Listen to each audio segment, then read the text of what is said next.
हमारे जीवन में हमें बहुत कुछ मिला है। बहुत कम लोग हैं जो अपनी उपलब्धियों का सही आकलन करते हैं। अगर देखा जाए तो संसार के हर प्राणी के साथ इतना कुछ है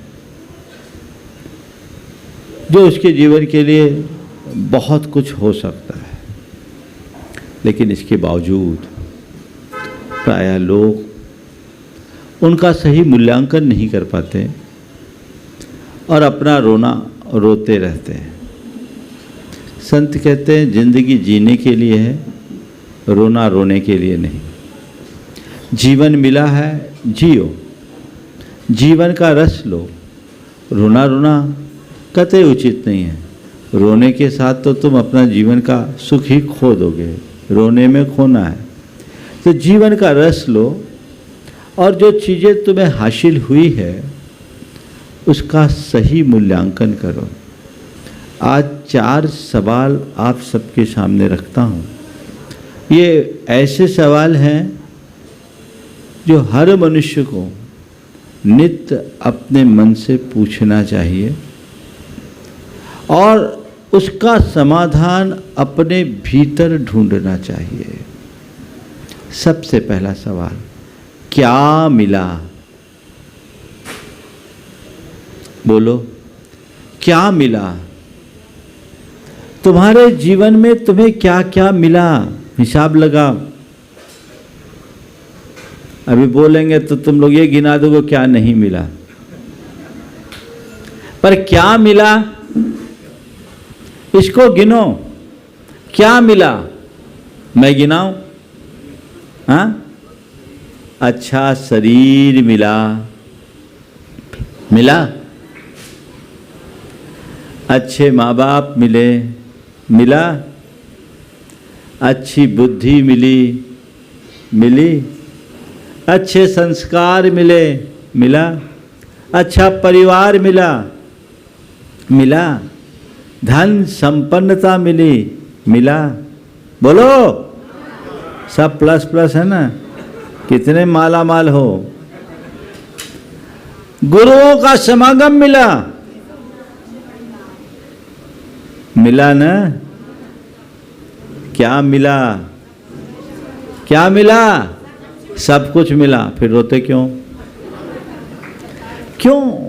अपने जीवन में स्वयं को अभावग्रस्त महसूस करना, दीनहीन बन जाना मनुष्य की बहुत बड़ी नादानी है। अभी जिन चीज़ों को मैंने गिनाया बहुत स्थूल है, सूक्ष्मता से जाओ तो लंबी लाइन लग सकती है। ये सब तुम्हें प्राप्त हुआ। संसार में अगर देखो तो बहुत तेरे प्राणी ऐसे मिलेंगे जिनमें इन सब बातों का अभाव है या तुमसे बहुत कमतर है। आज जब तुम अपने शरीर को देखो, तुम्हारी आयु अच्छी है और तुम्हारा शरीर स्वस्थ है, अपने स्वस्थ शरीर को देखो और कभी उस व्यक्ति को देखो जो बीमार है, लाचार है, अपंग है, अपाहिज है, और उसे देखकर थोड़ी देर के लिए सोचो कि यदि इसकी जगह मैं होता तो मेरा क्या होता। सड़क चलते तुम्हें ऐसे दीनहीन भिखारी दिखते हैं कि नहीं दिखते? तुम्हें मूक बधिर दिखाई पड़ते हैं कि नहीं दिखते? तुम्हें अनेक दिव्यांग दिखते हैं कि नहीं दिखते? अनेक बेबस और लाचार लोग नजर आते हैं या नहीं आते हैं? और आप कह रहे हैं डॉक्टर साहब कोरोना ने तो और बहुत कुछ दिखा दिया और अभी पता नहीं आगे क्या क्या दिखाएगा। देखो, प्रकृति तो बहुत कुछ दिखाती है पर हम देखना कहाँ चाहते हैं। प्रकृति बहुत कुछ दिखाती है, काश हम उसे देख सकें। हमारी दृष्टि फूटी हुई है, हम क्या करें? रोशन हुए चिराग तो आंखें नहीं रही, रोशन हुए चिराग तो आंखें नहीं रही, अंधों को रोशनी का गिला और भी खराब। ये बड़ी दुर्दशा हमने अपनी बना रखी है।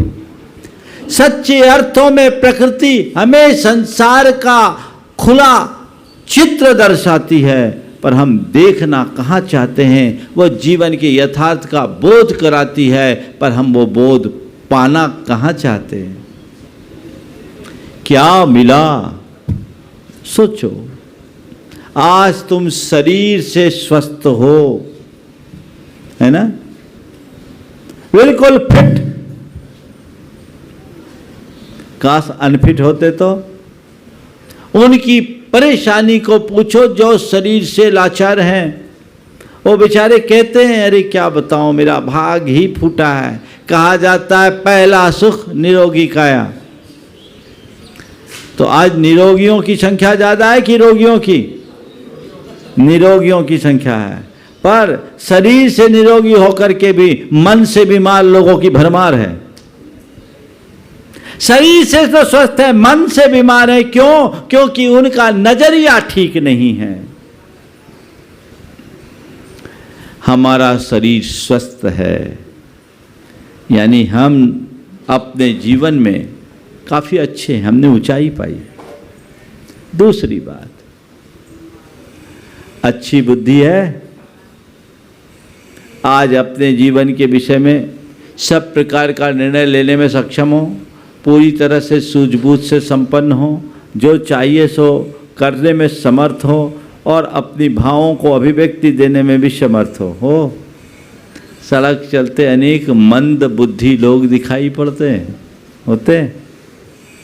शरीर तो बढ़ रहा है, दिमाग जहाँ का तहाँ। कई बार मैं मंद बुद्धि बच्चों के विद्यालयों में गया, वहाँ देखा क्या है, इंसान है पर जानवरों से भी बदतर हालत, जिन्हें अपने खुद की भी ठीक तरीके से शुद्ध बुद्ध नहीं। थोड़ी देर के लिए सोचो, अगर मैं इस तरीके के मंद बुद्धि व्यक्तियों की श्रेणी में होता तो मेरा क्या होता, कल्पना कर सकते हो? एक पल को थोड़ा मुड़कर देखो। है भाग्यशाली? चलो, स्वस्थ शरीर, अच्छी बुद्धि, फिर संस्कार मिले,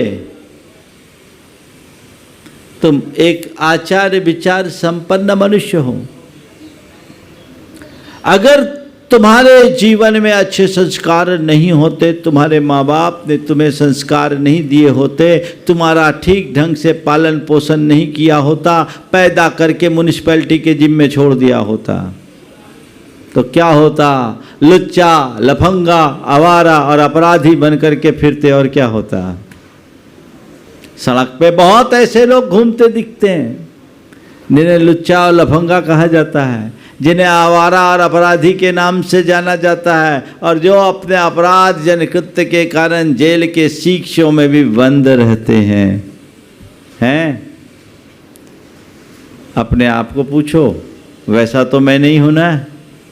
हो भाग्यशाली? बोलो, हो ना? महाभाग्यशाली हो, है ना? और आगे, अच्छा शरीर, अच्छी बुद्धि, अच्छे संस्कार, अच्छा परिवार। आप लोग कभी जाओ निचली बस्तियों में, शाम के टाइम में देखो, शाम को क्या सुबह भी देखो। मैं जब उदयपुर की तरफ जा रहा था तो कुछ बस्तियां ऐसी पड़ी, सुबह भी कुछ बस्तियों से सुबह निकलता तो वहाँ लड़ाइयाँ चलती। वो बंजारों की बस्ती थी, भयंकर लड़ाई, और शाम के टाइम में भी देखे तो फिर लड़ाई। चित्तौड़ के आसपास की बात है। मेरी नज़र जब उधर पड़ी, बोली क्या ही लोग जिंदगी आपस में लड़ रहे हैं जबरदस्ती। बोले महाराज इनकी रोज की आदत है, इनका दिन लड़ने ही में बीतता है। हमने कहा ये क्या जीवन? हमने सुना नरकों में नारकी लोग आपस की पूरी आयु मार काट में बिताते हैं। हमने सोचा शायद उसी का टेलर है ये। तुम इस अर्थ में कितने भाग्यशाली हो कि तुम्हारे लोगों की आपसी समझ सलामत है। आपस में लड़ाई झगड़े नहीं, मार काट नहीं, दारू पिए और शुरू, चीखा चिल्ली शुरू, मारपीट शुरू, ये जिंदगी एकदम नरक। तुम्हारे साथ ऐसा तो नहीं है। और जिनका है उनका कष्ट देखो। मैं ऐसे बहुत सारे परिवारों को जानता हूं जिनका आपस में क्लेश है, लड़ाई झगड़े नहीं पर मन मुटाव इतना कि एक दूसरे से बातचीत ही नहीं, सास बहू की नहीं बनती, भाई भाई की नहीं बनती, पिता पुत्र की नहीं बनती, पति पत्नी की नहीं बनती, बाप बेटे की नहीं बनती, है ना। क्या होता, बनती नहीं ठनती है। क्या होता है, ठनती है। तो इस अर्थ में तो भाग्यशाली हो कि मुझे इस प्रकार की कोई समस्या नहीं है क्या? हाँ, समस्या हो तो उसका सॉल्यूशन भी बताऊंगा। अब बताओ, अच्छा शरीर, अच्छी बुद्धि, अच्छा संस्कार, अच्छा परिवार, धन संपन्नता, आज तुम्हारे जेब हमेशा भरी रहती है। तुम्हें तुम्हारी आवश्यकताओं की पूर्ति के लिए किसी का मोहताज नहीं होना पड़ता। और न केवल अपनी आवश्यकताओं की पूर्ति अपितु कईयों की आवश्यकताओं को पूर्ण करने में भी तुम सक्षम महसूस करते हो। इतना सब कुछ, भाग्यशाली हो। सड़क चलो, देखो बहुत लोग मांग के दे बाबू दे बाबू दे बाबू करते रहते हैं, भिखारी सा जीवन। और जो भिखारी नहीं भी बने हैं उनका दिनहीन जीवन।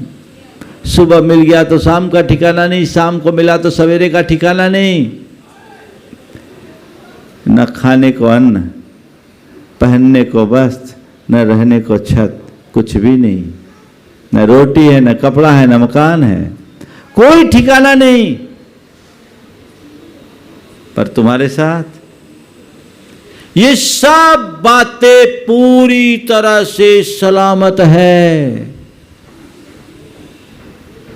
ना। भाग्यशाली हो कि नहीं? हाँ, सुबह से उठो ना, आंखें खोलो, प्रकृति को, प्रभु को, परमात्मा को, गुरु को, माँ बाप को इस बात का धन्यवाद दो कि आपकी कृपा से इस संसार का सबसे माला माल इंसान मैं हूं। कभी समझ में आता है? जितनी चीजें तुम्हें मिली है वह सब की सब असाधारण है। इनका सही मूल्यांकन करो, रोज करो। समझ गए? तो क्या मिला? ठीक है, अब क्या मिला, कैसे मिला, कैसे मिला? ये सब किसी की कृपा से। हाँ, किसी की कृपा से। ये दूसरा सवाल। अभी तो तुम लोगों ने आकलन कर दिया, अरे महाराज बात आपने तो वाकई में एहसास करा दिया, मैं सबसे अमीर हूं। भगवान करे तो हमेशा अमीर बने रहो, तुम्हारी अमीरी कायम रहे। मालूम, अमीरी तुम्हारे पास है पर तुम्हें गरीब बनते देर नहीं लगेगी। अमीर गरीब कब बनता है पता है? हाँ, अमीर गरीब कब बन जाता है पता है? जब उसे दूसरों की अमीरी दिखने लगती है। क्या बोला? दूसरों की अमीरी दिखने लगेगी, तुम गरीब बन जाओगे। अपनी आप को देखो, तुम सा सहनशाह इस संसार में कोई दूसरा नहीं मिलेगा। इस वाक्य को एकदम आत्मसात कर लो। जिस पल तुम्हें दूसरों की अमीरी दिखने लगेगी, तुम्हारी गरीबी आ जाएगी। प्रकृति ने तुम्हें तो माला माल बनाकर भेजा है, तुम अमीर हो, गरीब नहीं। गरीबी तो तुम खुद पैदा करते हो। मन की चाहत ही मनुष्य को गरीब बनाती है। मन की चाहत ही मनुष्य को गरीब बनाती है। जिस पल यह चाहत समाप्त होगी, जीवन निहाल हो जाएगा। तो क्या हुआ? अमीरी जीवन में घटे। कैसे मिला? किसी की कृपा से नहीं। किससे मिला? अपने जीवन के जन्मों के सुकृत से मिला, पुण्य के योग से मिला। कुछ अच्छा किया इसलिए आज मुझे ये सारी फैसिलिटीज मिली है। आज मुझे भले उसका एहसास नहीं है।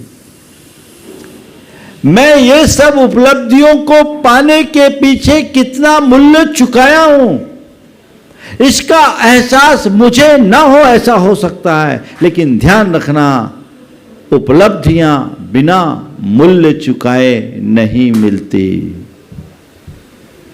सबने मोटा मूल्य चुकाया है। अपने आप को तपाना पड़ा है, खपाना पड़ा है, तब कहीं जाकर ये सब हासिल हुआ है, यूं ही नहीं। एक राजा था, हाथी पर चल करके जा रहा था। उसकी सवारी निकली, हाथी पर चला। फिर उसके बाद किले पर चढ़ना था, पहाड़ी नुमा किले थे, तो हाथी नीचे रुक गया। चढ़ाई खड़ी थी, घोड़ा आ गया, घोड़े पर सवार हो गया।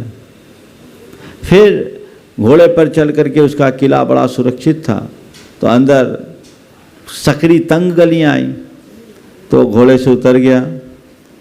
और घोड़े से उतर करके उसके लिए पालकी आई, वो पालकी पर सवार हो गया। पालकी पर सवार हुआ, पालकी से जाने लगा और राज सिंहासन पर जाके बैठ गया। पालकी से गया, उसके बाद राज सिंहासन पर बैठा। राज सिंहासन पर बैठते ही दो सगदाशियाँ आई और उनके पैर दबाने लगी। ये सारा माजरा दो सखियां देख रही थी और एक ने दूसरे से कहा, हाथी चढ़ घोड़े चढ़े, बैठ पालकी माई। हाथी चढ़ घोड़े चढ़े, बैठ पालकी माही।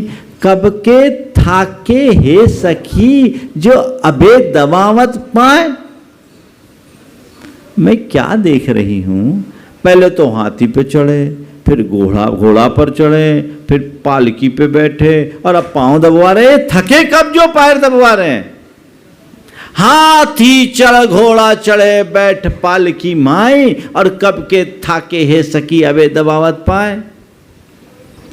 तो उसकी सखी ने उससे कहा, उस उत्तर में जीवन का सार समाया है। तो तुझे पता नहीं, इनको मैं जानती हूँ, इस जन्म से नहीं, पिछले जन्म से जानती हूँ। बोले क्या हुआ? बोले ये बड़ा महान था, इसने बड़ी तपस्वी का रूप धारण किया और महान तप किया। बोले क्या किया? भू सूत्यो, भूखो मर्यो, कीनो उग्र विहार।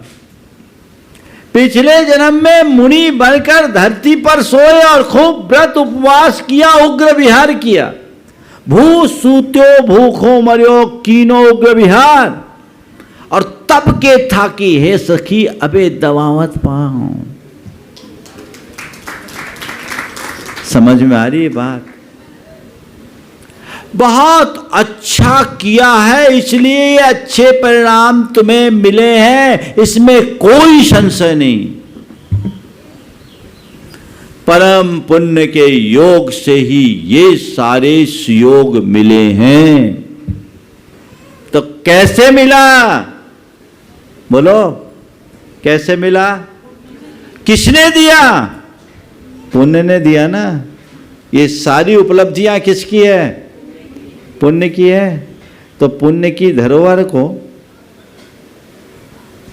कहां लगाओगे? तीसरा प्रश्न, क्यों मिला, किस लिए मिला, क्या मिला, कैसे मिला, किस लिए मिला?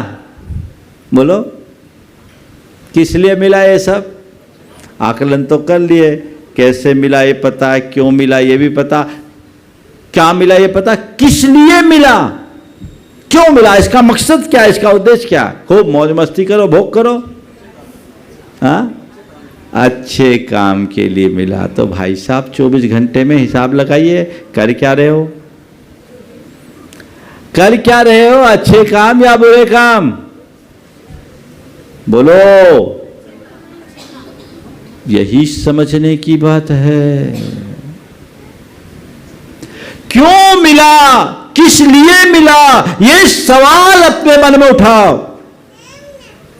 और अपने मन को जगाओ। अरे मैं उद्देश्य से विमुख तो नहीं हो रहा हूं, कहीं मैं गलत रास्ते पर तो नहीं चल रहा हूं।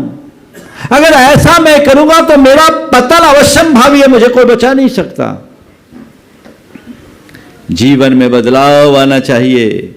जिस उद्देश्य से मुझे ये सब चीजें मिली है, मैं उस उद्देश्य की पूर्ति में लगा हूं कि नहीं।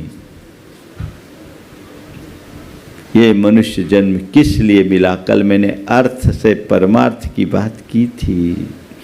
किस लिए मिला? योग अच्छे मिले हैं, प्रयोग क्या हो रहा है? किस लिए मिला? ये सवाल अपने मन से पूछो। और जिसके लिए मिला वो करो तो ठीक, और नहीं तो फिर गड़बड़ तो होना ही है। देखो जेल में कैदी होते हैं ना बहुत सारे, तो कुछ कैदियों को किसी खास प्रयोजनवश पेरोल पर छोड़ा जाता है। क्यों एसडीएम साहब, ऐसा होता है ना? हाँ, पेरोल पर छोड़ा जाता है। अब खास मकसद से पेरोल पर छोड़ा गया और सामने वाला उस मकसद को भुला करके दूसरे काम में लग गया, तो क्या करते हैं उसको? फिर पकड़ करके जेल में ठूसते हैं ना, और दोबारा फिर कोई गुंजाइश रहती है क्या? उसका पूरा सीआर बिगड़ जाता है। तुम भी पेरोल पे आए हो, गड़बड़ करोगे तो रसातल में जाओगे। किस लिए मिला? बस इनका सदुपयोग करो। अच्छा शरीर मिला, तो अच्छा शरीर मिला तो जनता की सेवा करो, प्राणियों की सेवा करो, त्याग करो, तपस्या करो। अच्छी बुद्धि मिले तो इसका प्रयोग निज पर के हित में करो। अच्छे संस्कार मिले, जीवन को निखार लो। अच्छा परिवार मिला तो परिवार में प्रेम प्रगटाओ। धन संपन्नता मिली तो दान में लगाओ। भोगों में मग्न मत हो, जीवन की असली संपत्ति को समझो। जिसके निमित्त से मिला है उसकी वृद्धि करो। किसके निमित्त से मिला? पुण्य के निमित्त से मिला तो पुण्य की वृद्धि करो। मैं एक ही वाक्य कहता हूं, जितना अर्जित लेकर आए हो उससे ज्यादा संचित करके जाओ। क्या? जितना अर्जित लेकर आए उससे ज्यादा संचित होना चाहिए। अपना हिसाब किताब देख लो, बैलेंस शीट चेक कर लो, क्या निकलेगा? बैलेंस शीट नेगेटिव तो नहीं हो रही, माइनस में तो नहीं जा रही है, देखना है। ले करके तो तुम बहुत आए हो, मैंने हिसाब तो लगा दिया क्या क्या मिला। अर्जित तो बहुत है, संचित क्या कर रहे हो? उसको भोग रहे हो कि बढ़ा रहे हो? बोलो।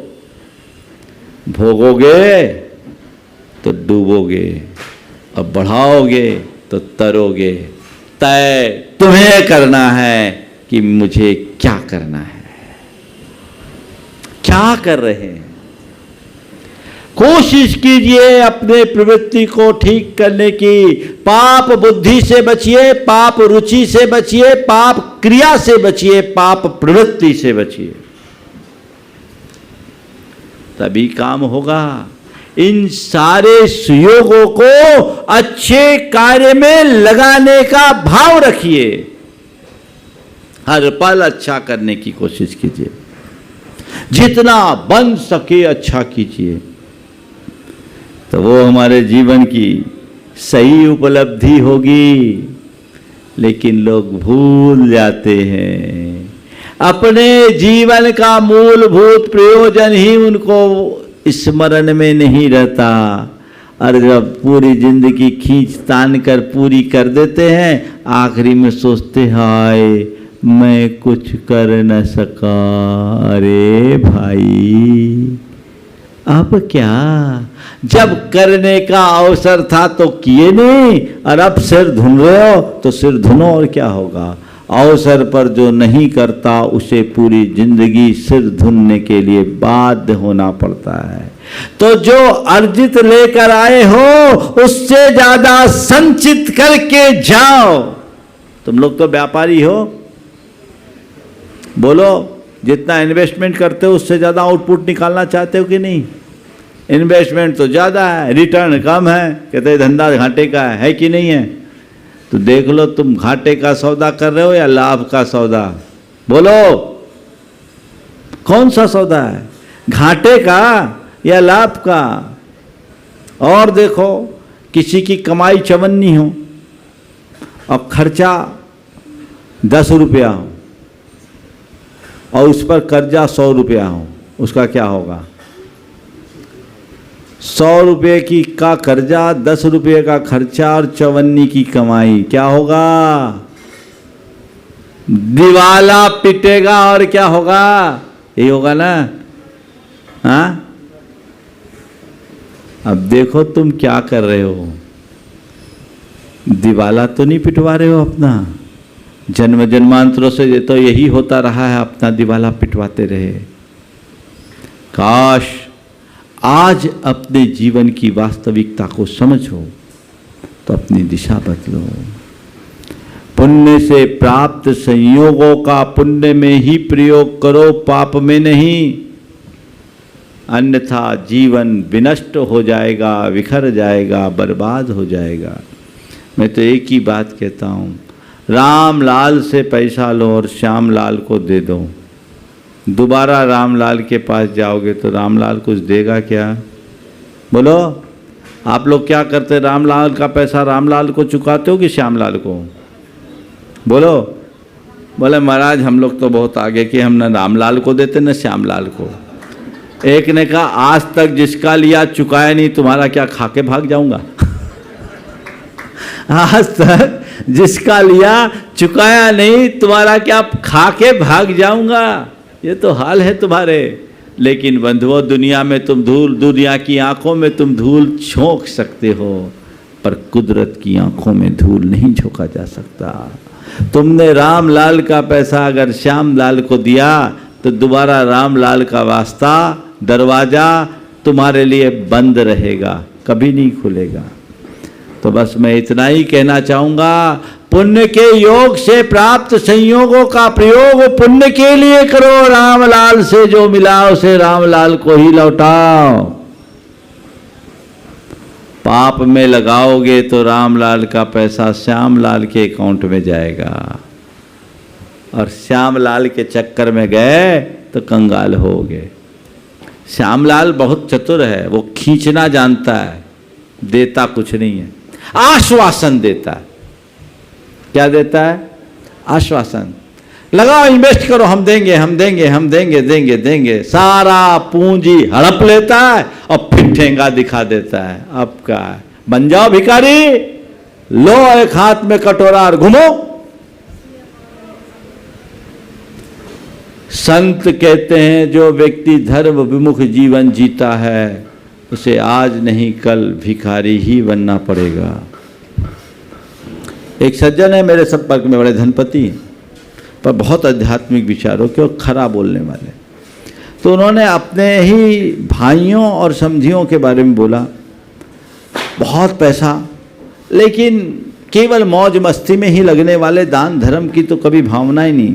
अपने बच्चों के सामने मुझसे कहा, महाराज मैं तो अपने जीवन का मजा ले रहा हूँ और भावी जीवन के लिए सम्राट बनने के लिए जा रहा हूँ। पर महाराज ये लोग हैं ना, ये सब भिखारी बनने वाले हैं।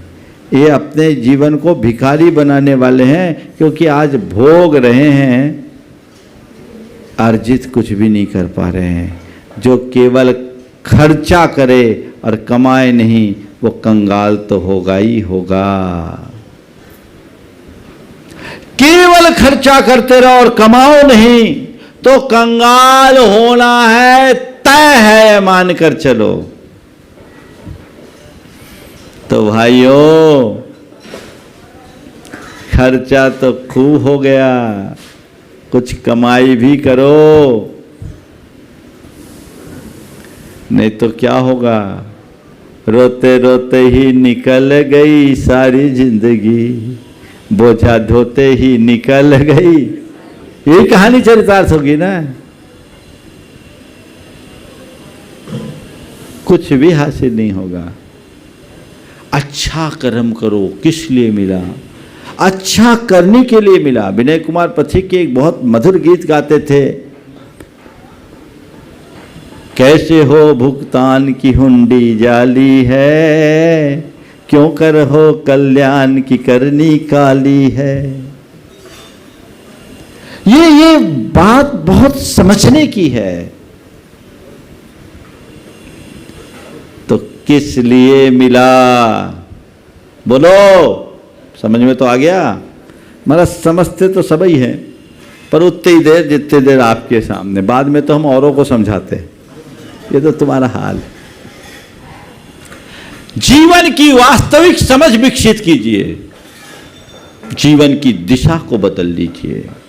ये अवसर बार बार नहीं मिलते।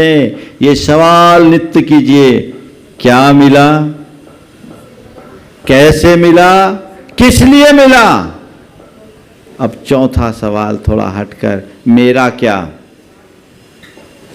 मेरा क्या? ये जो भी मिला है ना, ये किसका है? तुम्हारा है। ये शरीर तुम्हारा, ये संपत्ति तुम्हारी, ये संबंधी तुम्हारे, ये यश प्रतिष्ठा, ये सब तुम्हारे। कुछ नहीं। ये जो भी मिला है ना, कर्मों की कृपा से मिला है। ये सब संयोगी भाव है, तुम्हारे पास है, तुम्हारे नहीं है। मेरा क्या है? बोलो, कुछ है? एक तिनका भी तुम्हारा नहीं है। ये समझ होनी चाहिए। जीवन की इस वास्तविकता को अंदर से स्वीकार करो। मेरा क्या? कुछ भी नहीं है तेरा, 2 गज जमी है तेरी, मिल जाए ये भी तुझको, ये भी नहीं जरूरी। और भैया, जिस परंपरा में अपना जन्म हुआ है, उनके लिए तो 2 गज भी नसीब नहीं होती। उसी 2 गज में न जाने कितने निपट गए और आगे निपटेंगे। मेरा क्या? कुछ भी नहीं। मेरा बस मैं हूं। स्वरूप बोध होना चाहिए। ये तो सब मेरी भ्रांत धारणा है कि ये मेरे हैं। एक परमाणु भी मेरा नहीं है। जीवन के इस परम सत्य पर विश्वास करो। मेरा क्या? मेरा बस मैं हूं और कुछ नहीं। पर क्या बताऊं, जो मेरा है उसको मैंने आज तक जाना नहीं, और जो मेरा नहीं है उसी को मेरा मेरा रटते रटते गले लगाया है। कुछ भी मेरा नहीं है, एक परमाणु भी मेरा नहीं है। अहमिको खलु शुद्धो धनसननानमयो सदारूवी, नबियाथि मध्य किंचबी, अन्नम परमानुमित्तम पी। मैं क्या हूं? एकमात्र शुद्ध आत्मा हूं, जो ज्ञान दर्शन स्वभावी हूं, अरूपी हूं। मुझसे भिन्न एक परमाणु प्रमाण पदार्थ भी मेरा नहीं है। ये बात हृदयांकित कर लो, अपने जेहन में बिठा लो, तो फिर मोह नहीं होगा। मेरे पास है, संयोगों से है, चलो मोह मत करो, इनका उपयोग करो, उपभोग करो, बात खत्म। केवल जोड़ जोड़ कर रखने के लिए नहीं है। ये तो मुझे आज हासिल हुए, कल रहे न रहे कोई पता नहीं, परद्रव्य है, इनमें मोह नहीं, इनमें आसक्ति नहीं, इनका अभिमान नहीं। हाँ, अगर बुद्धि अच्छी है तो उपयोग करो, निज पर के हित में उसका उपयोग करो, और हर पल केवल एक ही बात का एहसास रखो, एगो में शाश्वतो आदा नान दंसन लखना लखनो शेषा में बाहिरा भावा सब्बे संजोग लखना। एकमात्र शाश्वत आत्मा मैं हूं, जो ज्ञान दर्शन लक्षण वाला हूं। मुझसे भिन्न जितने भी पर पदार्थ हैं वे सब संयोग लक्षण वाले हैं, वे मेरे नहीं हैं। बस ये बात रखो, मेरे पास हैं, मेरे नहीं हैं। किसके हैं बोलो, क्या क्या है तुम्हारा? लंबी लाइन लगाओगे, एक भी तुम्हारी नहीं है, सब फर्जी है। बोलो, है ना? तुम्हारी नहीं है। बस इतनी सी समझ अगर अंतर मन में जग गई, जीवन की दिशा बदल जाएगी। पर विडंबना यह है कि मनुष्य सब कुछ समझता, ये समझ में नहीं आती। जीवन के परम सत्य को झुठलाने में ही मनुष्य अपना पूरा जीवन बर्बाद कर देता है। काश इस सत्य को स्वीकार कर पाते। जिस दिन इसे स्वीकार लोगे, जीवन का उद्धार होगा। हमने जन्म जन्म बर्बाद किए, जीवन के परम सत्य को जानने का प्रयास नहीं किया। काश हमारी आंखें खुले और हम जीवन के परम सत्य को समझते हुए अपने जीवन का रास्ता आगे बढ़ाएं, तो हमारा जीवन धन्य हो।